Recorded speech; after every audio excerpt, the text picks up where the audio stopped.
Hey all, Dave back at Blockbuster Underground. We're doing a kind of a, I don't know, a crock pot of a video today. We're gonna just do some random news stuff that I've been reading about on the interwebs and stuff like that. One big story that actually has dropped recently was that, as you probably knew, Amazon, MGM, the studio, was bought out by Amazon many years back to the tune of $8.5 billion. MGM slash United Artists, which is no longer a studio, was back in the day. Obviously, the main caveat to that purchase was the 007 franchise, which we last saw with Daniel Craig in No Time to Die, which has been a little while now. Amazon has the rights to it, but up until very, very recently, Barbara Broccoli, the daughter of Albert Cubby Broccoli, who was the original producer on the movies since the Sean Connery run. She and Michael G. Wilson had the basically the not the distribution rights, but the creative licensing rights. Like Amazon would have to come to them and be like, "What do you think of this?" And they'd be like, "No." So up until pretty much like last week, this was announced. Amazon now has full rights to 007.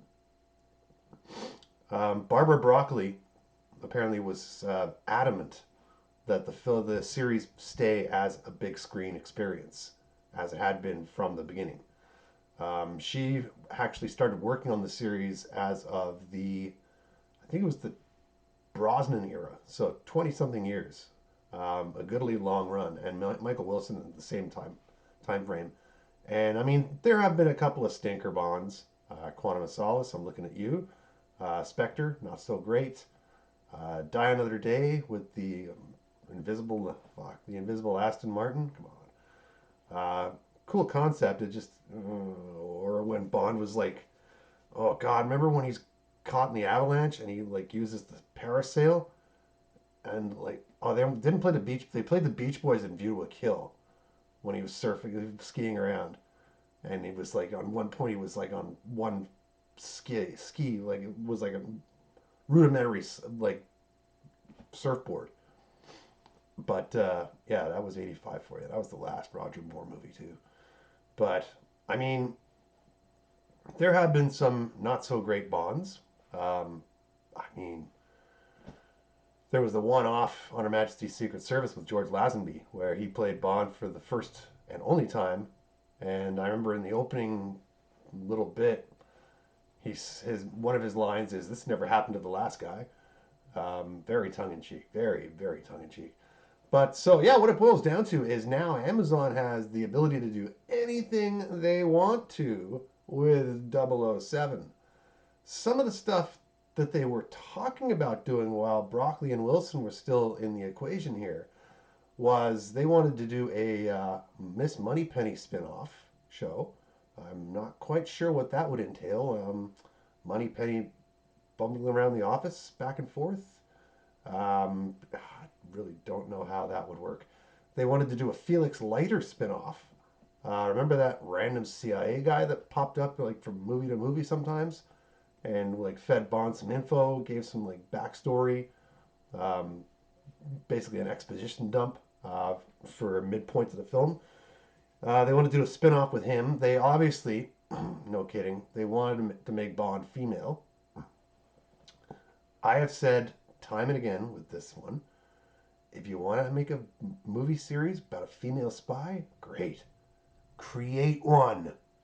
You don't need to use this IP just to piggyback off onto something else that's probably not going to be as good, and it's going to piss off the fan base that have been with the franchise since the beginning.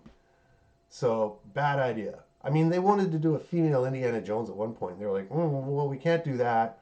It'll piss off Harrison Ford. So, they put their heads to the noodles to the board, and boom, they came up with Tomb Raider, which was a very successful video game franchise and somewhat successful movie franchise. Daniel Craig actually shows up in the second Tomb Raider movie in a very small role. Um, Movie trivia for you. So yeah, so it can be done, Hollywood. Are you so creatively bankrupt you've forgotten how to anymore? Is that the problem as to why we're getting all these lackluster movies that are being pumped out? And like, good lord, um, I just read online somewhere the Snow White. There's a final Snow White trailer, and tickets go on sale today. So I might do a reaction to that in a little bit here. But let's get back to what we were at here. So they had all these wacko ideas. They wanted to make a MCU style Bond universe. I was like, what the? What are you talking about? I mean, if they're gonna go that far, then let's do like 007 Little Rascal style Muppet Babies.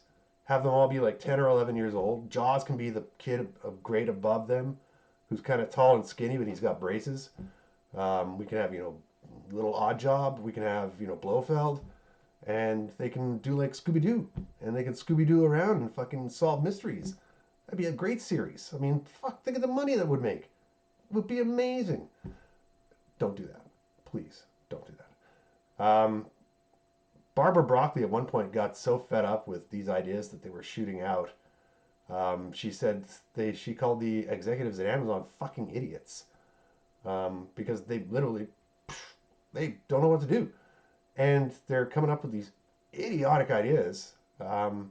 So that's when Jeff Bezos apparently stepped in. He said, "I don't care what it costs, get rid of her." And apparently, Amazon had to pump out another billion to Broccoli and Wilson to gain full control of the franchise. There is one caveat I have heard from multiple sources that the one thing that Broccoli and Wilson said to Amazon is you cannot change the character's gender or their nationality. So it has to be a male from Britain playing Bond or the Commonwealth, they said. Basically, same difference. But it's going to be interesting to see where Amazon goes with this. It's like I said, it's been a while since we've had anything Bond. If they were really smart about it, let's get those old James Bond games they had on the back of the day back into circulation. Let's do a remaster of GoldenEye. Imagine a remaster of GoldenEye with like Call of Duty graphics and shit like that. I'd buy that for $1. Speaking of, I'd buy that for $1. Amazon also owns the rights to RoboCop, which I mean the last video game they put out was pretty cool. I played the shit out of that on Steam. Highly recommend it. If you're looking for it online, I think it's like really cheap to buy on Steam right now. But aside from that, um, yeah, they own RoboCop, and they're gonna shit with that. The last rumor I heard was they're gonna do Old Man RoboCop, and Peter Weller was tentatively in talks to return to the role. I'm like, dude, what? Huh?